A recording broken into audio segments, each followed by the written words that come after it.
The 46th law. Never appear too perfect. Judgment. Appearing better than others is always dangerous. But most dangerous of all is to appear to have no faults or weaknesses. Envy creates silent enemies. It is smart to occasionally display defects and admit to harmless vices, in order to deflect envy and appear more human and approachable. Only gods and the dead can seem perfect with impunity. Transgression of the law. Joe Orton met Kenneth Halliwell at the Royal Academy of Dramatic Arts, London, in 1953, where both had enrolled as acting students. They soon became lovers and moved in together.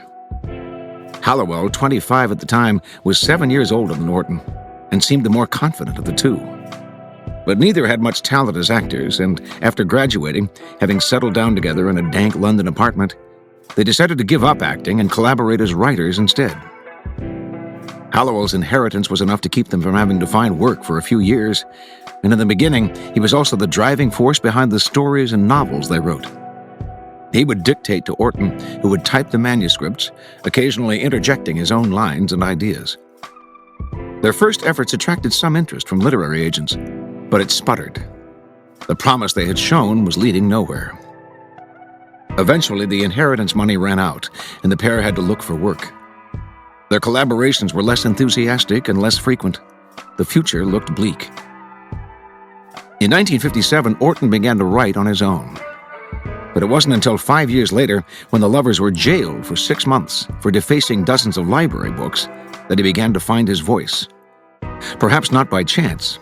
This was the first time he and Halliwell had been separated in 9 years. He came out of prison determined to express his contempt for English society in the form of theatrical farces. He and Halliwell moved back in together, but now the roles were reversed. Orton did the writing while Halliwell put in comments and ideas. In 1964, Joe Orton completed his first full-length play, Entertaining Mr. Sloane. The play made it to London's West End, where it received brilliant reviews.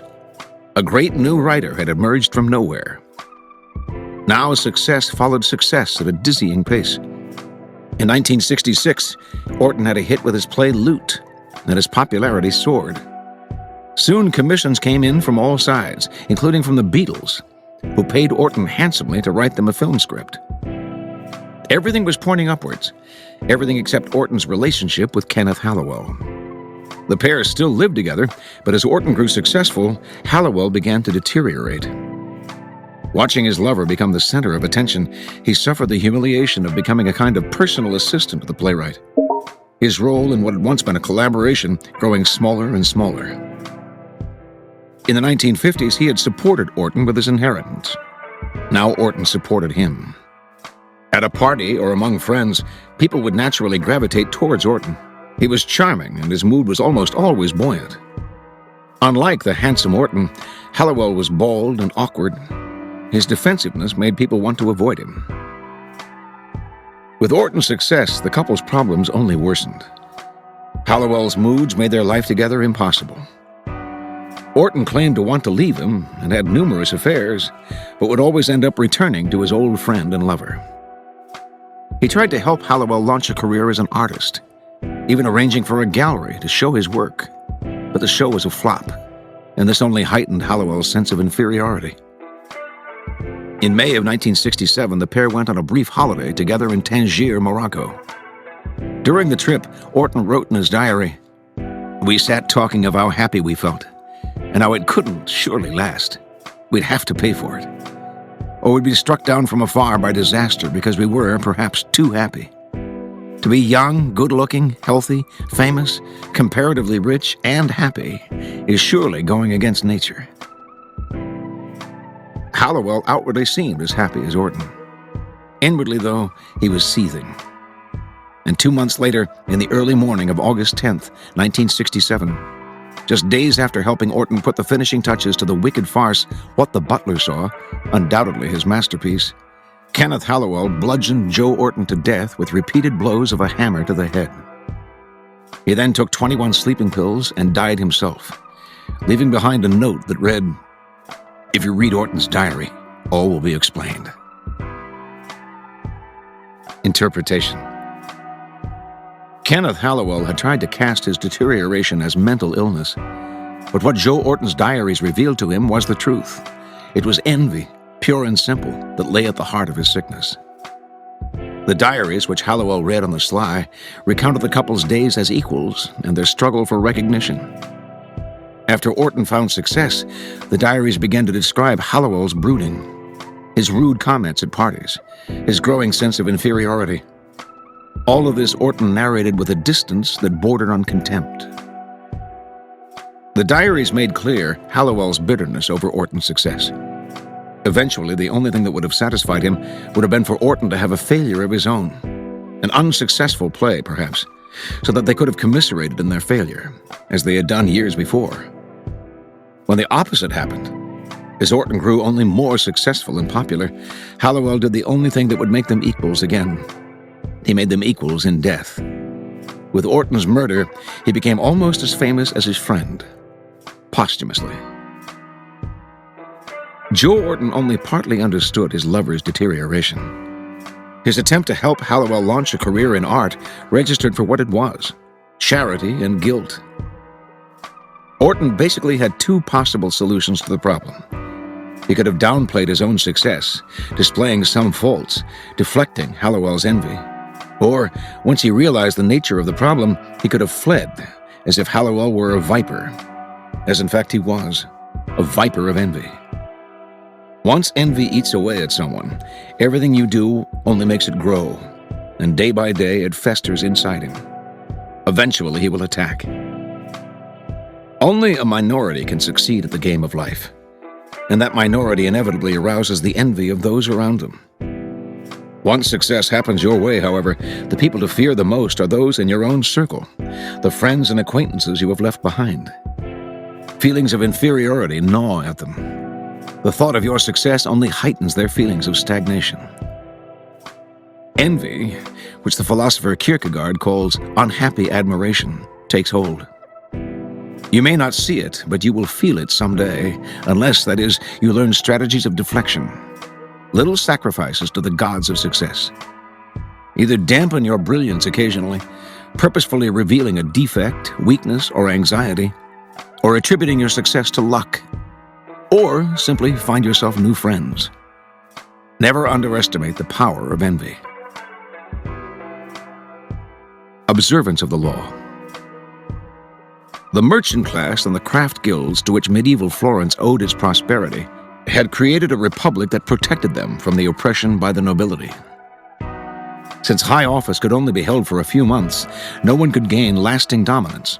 And although this meant that the political factions struggled constantly for control, the system kept out tyrants and petty dictators. The Medici family lived for several centuries under this system without making much of a mark. They had modest origins as apothecaries and were typical middle-class citizens. Not until the late 14th century, when Giovanni de' Medici made a modest fortune in banking, did they emerge as a force to be reckoned with. Upon Giovanni's death, his son Cosimo took over the family business and quickly demonstrated his talent for it.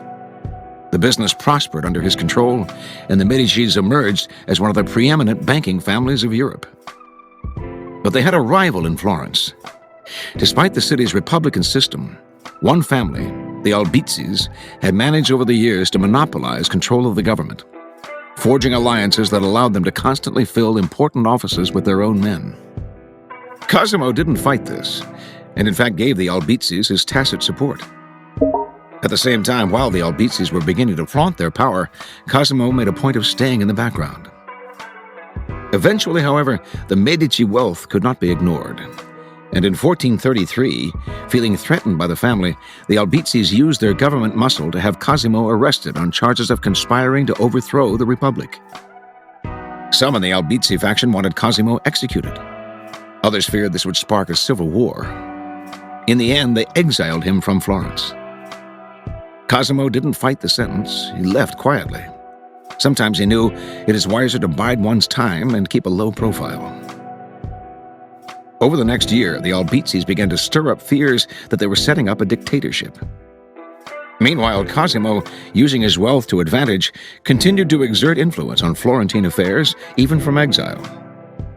A civil war broke out in the city, and in September of 1434, the Albizzis were toppled from power and sent into exile. Cosimo immediately returned to Florence, his position restored. But he saw that he now faced a delicate situation. If he seemed ambitious, as the Albizzis had, he would stir up opposition and envy that would ultimately threaten his business. If he stayed on the sidelines, on the other hand, he would leave an opening for another faction to rise up as the Albizzis had, and to punish the Medicis for their success. Cosimo solved the problem in two ways. He secretly used his wealth to buy influence among key citizens, and he placed his own allies, all cleverly enlisted from the middle classes, to disguise their allegiance to him in top government positions. Those who complained of his growing political clout were taxed into submission, or their properties were bought out from under them by Cosimo's banker allies. The Republic survived in name only. Cosimo held the strings. While he worked behind the scenes to gain control, however, publicly, Cosimo presented another picture.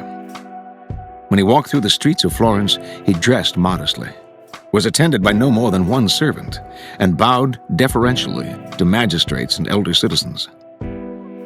He rode a mule instead of a horse. He never spoke out on matters of public import, even though he controlled Florence's foreign affairs for over 30 years. He gave money to charities and maintained his ties to Florence's merchant class. He financed all kinds of public buildings that fed the Florentines' pride in their city. When he built a palace for himself and his family in nearby Fiesole, he turned down the ornate designs that Brunelleschi had drawn up for him and instead chose a modest structure designed by Michelazzo, a man of humble Florentine origins. The palace was a symbol of Cosimo's strategy. All simplicity on the outside, all elegance and opulence within. Cosimo finally died in 1464 after ruling for 30 years. The citizens of Florence wanted to build him a great tomb and to celebrate his memory with elaborate funeral ceremonies. But on his deathbed, he had asked to be buried without any pomp or demonstration. Some 60 years later, Machiavelli hailed Cosimo as the wisest of all princes. For he knew how extraordinary things that are seen and appear every hour make men much more envied than those that are done in deed and are covered over with decency. Interpretation. A close friend of Cosimo's, the bookseller Vespasiano da Bisticci, once wrote of him, "And whenever he wished to achieve something, he saw to it, in order to escape envy as much as possible, that the initiative appeared to come from others and not from him." One of Cosimo's favorite expressions was, "Envy is a weed that should not be watered." Understanding the power envy has in a democratic environment, Cosimo avoided the appearance of greatness. This doesn't mean that greatness should be suffocated, or that only the mediocre should survive, only that a game of appearances must be played. The insidious envy of the masses can actually be deflected quite easily.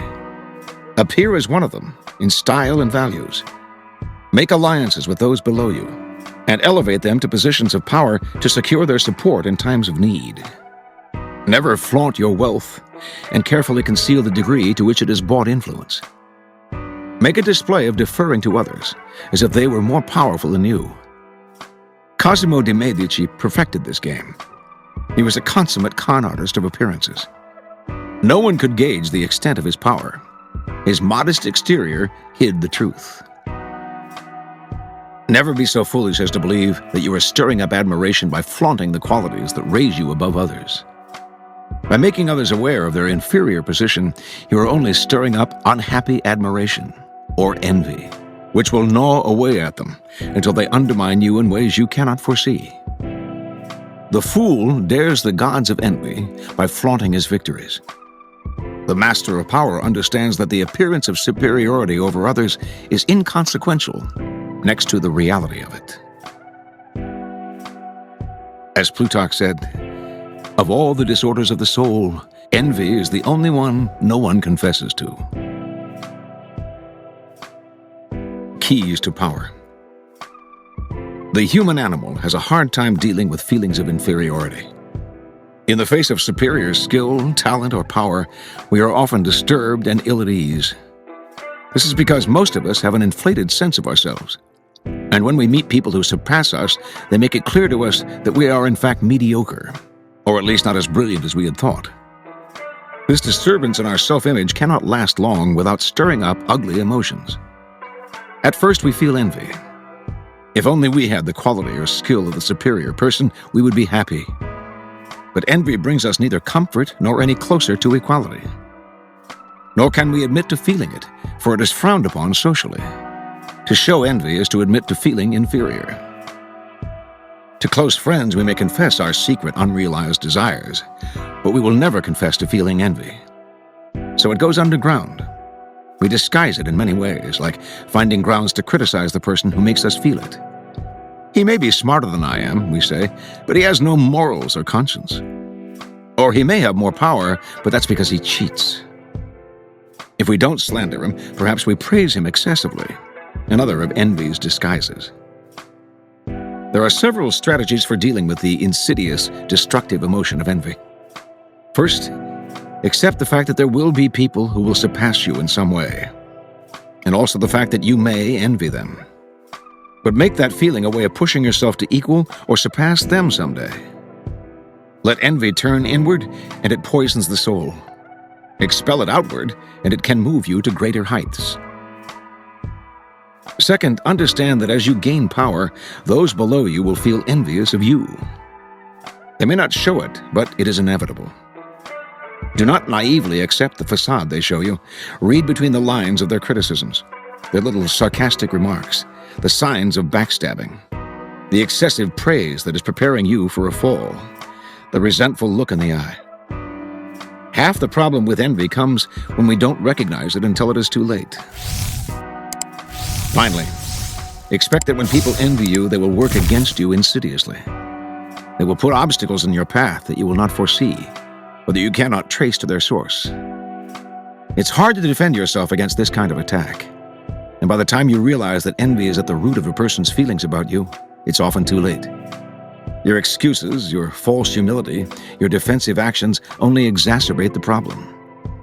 Since it is far easier to avoid creating envy in the first place than to get rid of it once it is there, you should strategize to forestall it before it grows. It is often your own actions that stir up envy, your own unawareness. By becoming conscious of those actions and qualities that create envy, you can take the teeth out of it before it nibbles you to death. Kierkegaard believed that there are types of people who create envy and are as guilty when it arises as those who feel it. The most obvious type we all know. The moment something good happens to them, whether by luck or design, they crow about it. In fact, they get pleasure out of making people feel inferior. This type is obvious and beyond hope. There are others, however, who stir up envy in more subtle and unconscious ways, and are partly to blame for their troubles. Envy is often a problem, for example, for people with great natural talent. Sir Walter Raleigh was one of the most brilliant men at the court of Queen Elizabeth of England. He had skills as a scientist, wrote poetry still recognized as among the most beautiful writing of the time. He was a proven leader of men, an enterprising entrepreneur, a great sea captain, and on top of all this was a handsome, dashing courtier who charmed his way into becoming one of the Queen's favorites. Wherever he went, however, people blocked his path. Eventually, he suffered a terrific fall from grace, leading even to prison and finally the executioner's axe. Raleigh couldn't understand the stubborn opposition he faced from the other courtiers. He didn't see that he had not only made no attempt to disguise the degree of his skills and qualities, he had imposed them on one and all, making a show of his versatility, thinking it impressed people and won him friends. In fact, it made him silent enemies, people who felt inferior to him and did all they could to ruin him the moment he tripped up or made the slightest mistake. In the end, the reason he was executed was treason, but envy will use any cover it finds to mask its destructiveness. The envy elicited by Sir Walter Raleigh is the worst kind. It was inspired by his natural grace and talent, which he felt was best displayed in its full flower. Money others can attain, power as well, But superior intelligence, good looks, charm, these are qualities no one can acquire. The naturally perfect have to work the most to disguise their brilliance, displaying a defect or two to deflect envy before it takes root. It's a common and naive mistake to think you are charming people with your natural talents, when in fact they are coming to hate you. A great danger in the realm of power is the sudden improvement in fortune, an unexpected promotion, a victory or success that seems to come out of nowhere.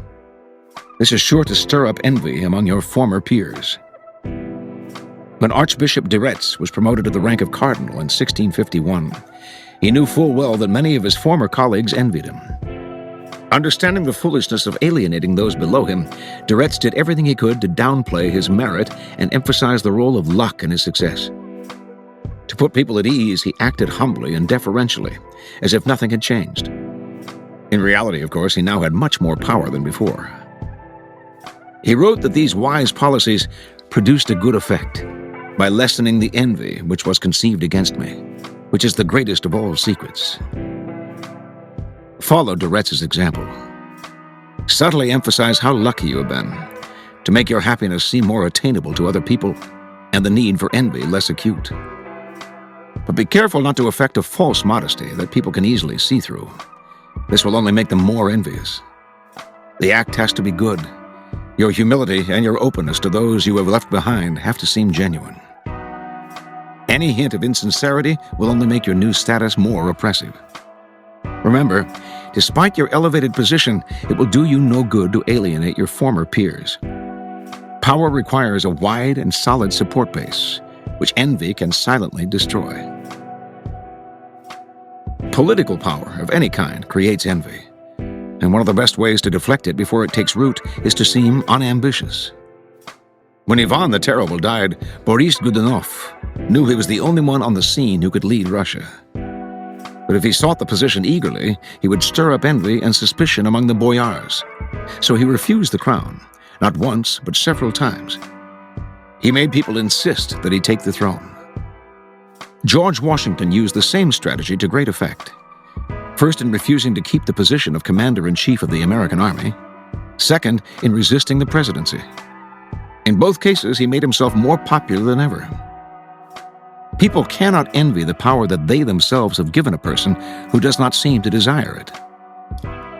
According to the Elizabethan statesman and writer Sir Francis Bacon, the wisest policy of the powerful is to create a kind of pity for themselves, as if their responsibilities were a burden and a sacrifice. How can one envy a man who has taken on a heavy load for the public interest?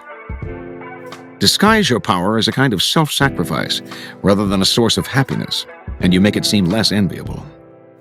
Emphasize your troubles, and you turn a potential danger, envy, into a source of moral support, pity. A similar ploy is to hint that your good fortune will benefit those around you. To do this, you may need to open your purse strings, like Simon, a wealthy general in ancient Athens who gave lavishly in all kinds of ways to prevent people from resenting the influence he had bought in Athenian politics. He paid a high price to deflect their envy, but in the end, it saved him from ostracism and banishment from the city. The painter J.M.W. Turner devised another way of giving to deflect the envy of his fellow artists, which he recognized as his greatest obstacle to his success. Noticing that his incomparable color skills made them afraid to hang their paintings next to his in exhibitions, he realized that their fear would turn to envy and would eventually make it harder for him to find galleries to show in. On occasion, then, Turner is known to have temporarily dampened the colors in his paintings with soot to earn him the goodwill of his colleagues. To deflect envy, Gracian recommends that the powerful display a weakness, a minor social indiscretion, a harmless vice. Give those who envy you something to feed on, distracting them from your more important sins.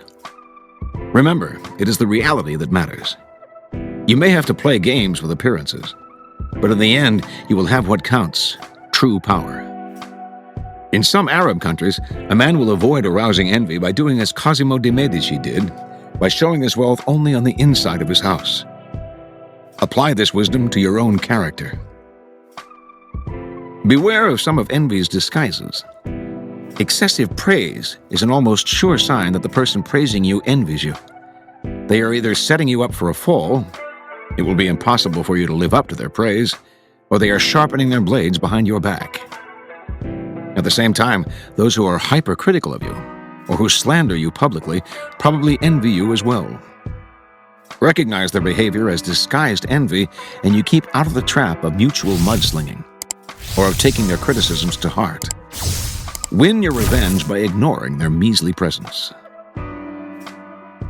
Do not try to help or do favors for those who envy you. They will think you are condescending to them. Joe Orton's attempt to help Halliwell find a gallery for his work only intensified his lover's feelings of inferiority and envy. Once envy reveals itself for what it is, the only solution is often to flee the presence of the enviers, leaving them to stew in a hell of their own creation. Finally, be aware that some environments are more conducive to envy than others.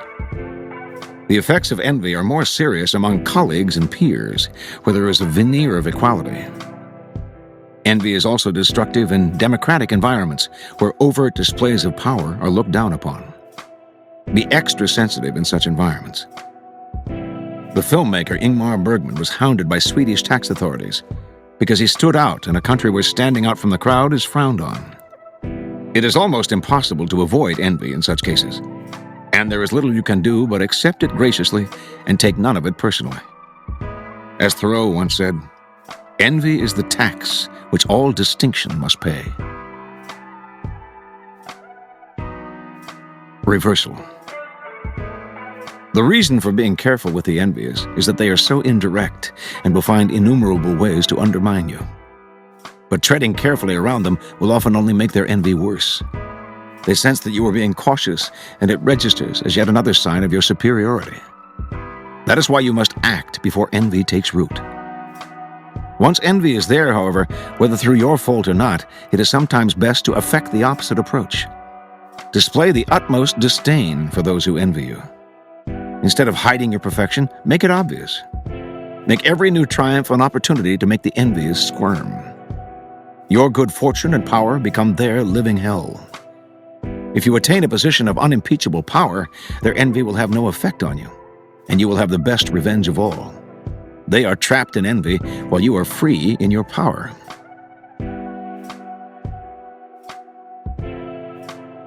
This is how Michelangelo triumphed over the venomous architect Bramante, who turned Pope Julius against Michelangelo's design for his tomb. Bramante envied Michelangelo's godlike skills, and to this one triumph, the aborted tomb project, he thought to add another, by pushing the Pope to commission Michelangelo to paint the murals in the Sistine Chapel. The project would take years, during which Michelangelo would accomplish no more of his brilliant sculptures. Furthermore, Bramante considered Michelangelo not nearly as skilled in painting as in sculpture. The chapel would spoil his image as the perfect artist. Michelangelo saw the trap and wanted to turn down the commission, but he couldn't refuse the Pope, so he accepted without complaint. Then, however, he used Bramante's envy to spur him to greater heights, making the Sistine Chapel his most perfect work of all. Every time Bramante heard of it or saw it, he felt more oppressed by his own envy. The sweetest and most lasting revenge you can exact on the envious. Here are some further reflections on this law. From Solomon Schimmel, The Parable of the Greedy Man and the Envious Man. A greedy man and an envious man met a king. The king said to them, "One of you may ask something of me, and I will give it to him, provided I give twice as much to the other." The envious person didn't want to ask first, for he was envious of his companion who would receive twice as much. And the greedy man didn't want to ask first, since he wanted everything that was to be had. Finally, the greedy one pressed the envious one to be the first to make the request. So the envious person asked the king to pluck out one of his eyes. From Soren Kierkegaard. An admirer who feels that he cannot be happy by surrendering himself elects to become envious of that which he admires. So he speaks another language. The thing which he really admires is called a stupid, insipid, and queer sort of thing. Admiration is happy self-surrender. Envy is unhappy self-assertion. From La Rochefoucauld. It takes great talent and skill to conceal one's talent and skill. From Ovid's Metamorphoses. Envy torments Aglaros. The goddess Minerva made her way to the house of envy, a house filthy with dark and noisome slime. It is hidden away in the depths of the valleys where the sun never penetrates, where no wind blows through. A gloomy dwelling permeated by numbing chill, ever fireless, ever shrouded in thick darkness. When Minerva reached this spot, she stopped in front of the house and struck the doors with the tip of her spear. And at the blow, they flew open and revealed envy within, busy at a meal of snake's flesh, the food on which she nourished her wickedness. At the sight, Minerva turned her eyes away. But the other rose heavily from the ground, leaving the half-eaten corpses, and came out with dragging steps. When she saw the goddess in all the brilliance of her beauty, in her flashing armor, she groaned.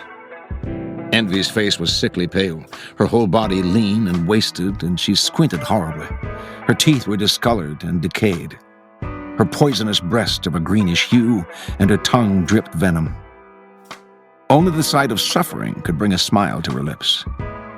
She never knew the comfort of sleep, but was kept constantly awake by care and anxiety, looked with dismay on men's good fortune, and grew thin at the sight.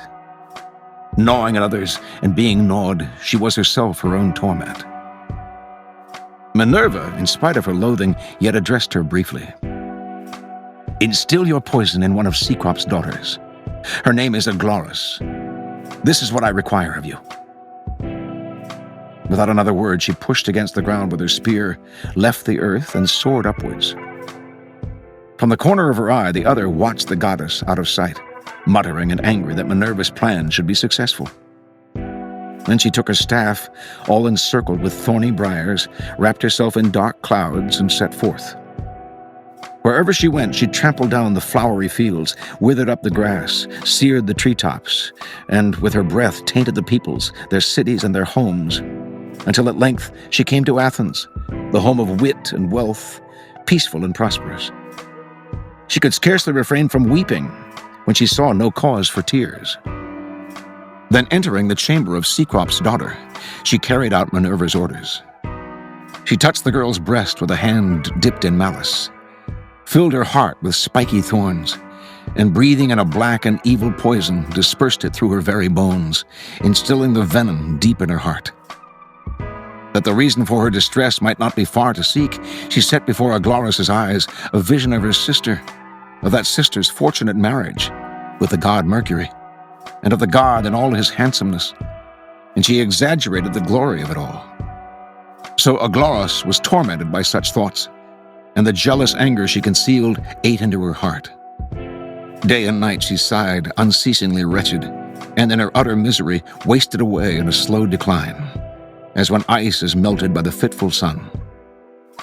The fire that was kindled within her at the thought of her sister's luck and good fortune was like the burning of weeds, which do not burst into flames, but are nonetheless consumed by smoldering fire. From Arthur Schopenhauer. The envious hides as carefully as the secret lustful sinner, and becomes the endless inventor of tricks and stratagems to hide and mask himself.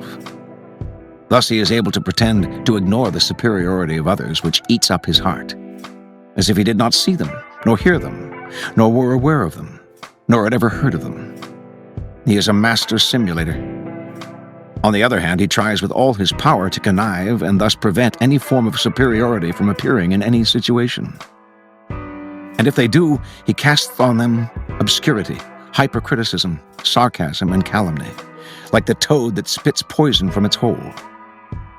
On the other hand, he will raise endlessly insignificant men, mediocre people, and even the inferior in the same type of activities. From Aeschylus. For not many men, the proverb says, can love a friend who fortune prospers without feeling envy. And about the envious brain, cold poison clings and doubles all the pain life brings him. His own woundings he must nurse, and feels another's gladness like a curse. From Genesis, chapter 37, verses 3 through 20. Joseph and his coat. Now Israel loved Joseph more than all his children, because he was the son of his old age. And he made him a coat of many colors. And his brothers envied him. And when they saw him afar off, they conspired against him to slay him. And now they said to one another, Behold, this dreamer cometh. Come now, therefore, and let us slay him, and cast him into some pit. And we shall say, Some evil beast hath devoured him. And we shall see what will become of his dreams. From Ascanio Condivi, Vita di Michelangelo. The Tragedy of the Tomb. When Pope Julius first saw Michelangelo's design for his tomb, it pleased him so much that he at once sent him to Carrara to quarry the necessary marbles, instructing Alamanno Salviati of Florence to pay him 1,000 ducats for this purpose. Michelangelo stayed in these mountains more than 8 months with 2 workmen and his horse, and without any other provision except food. Enough marbles quarried and chosen, he took them to the seacoast and left one of his men to have them embarked. He himself returned to Rome. The quantity of marbles was immense, so that, spread over the piazza, they were the admiration of all and a joy to the Pope, who heaped immeasurable favors upon Michelangelo. And when he began to work upon them, again and again went to see him at his house, and talked to him about the tomb and other things, as with his own brother. And in order that he might more easily go to him, the Pope ordered that a drawbridge should be thrown across from the corridore to the rooms of Michelangelo, by which he might visit him in private. These many and frequent favors were the cause, as often as the case at court, of much envy, and after the envy, of endless persecution, since Bramante, the architect who was loved by the Pope, made him change his mind as to the monument, by telling him, as is said by the vulgar, that it is unlucky to build one's tomb in one's lifetime, and other tales. Fear, as well as envy, stimulated Bramante, for the judgment of Michelangelo had exposed many of his errors. Now, because he had no doubt that Michelangelo knew these errors of his, he always sought to remove him from Rome, or at least to deprive him of the favor of the Pope, and of the glory and usefulness that he might have acquired by his industry. He succeeded in the matter of the tomb. There is no doubt that if Michelangelo had been allowed to finish it according to his first design, having so large a field in which to show his worth, no other artist, however celebrated, be it said without envy, could have wrested from him the high place he would have held. From Herman Melville, Billy Budd. Did ever anybody seriously confess to envy? Something there is in it universally felt to be more shameful than even felonious crime. And not only does everybody disown it, but the better sort are inclined to incredulity when it is in earnest imputed to an intelligent man. But since lodgment is in the heart, not the brain, no degree of intellect supplies a guarantee against it. And from Balthazar Gracian. Know how to triumph over envy and malice. Here contempt, although prudent, counts indeed for little. Magnanimity is better. A good word concerning one who speaks evil of you cannot be praised too highly. There is no revenge more heroic than that brought about by those merits and attainments which frustrate and torment the envious. Every stroke of good fortune is a further twist of the rope around the neck of the ill-disposed, and the heaven of the envied is hell for the envious. To convert your good fortune into poison for your enemies is held to be the most severe punishment you can inflict on them. The envious man dies not only once, but as many times as the person he envies lives to hear the voice of praise. The eternity of the latter's fame is the measure of the former's punishment. The one is immortal in his glory, the latter in his misery. The trumpet of fame, which sounds immortality for the one, heralds death for the other, who is sentenced to be choked to death on his own envy.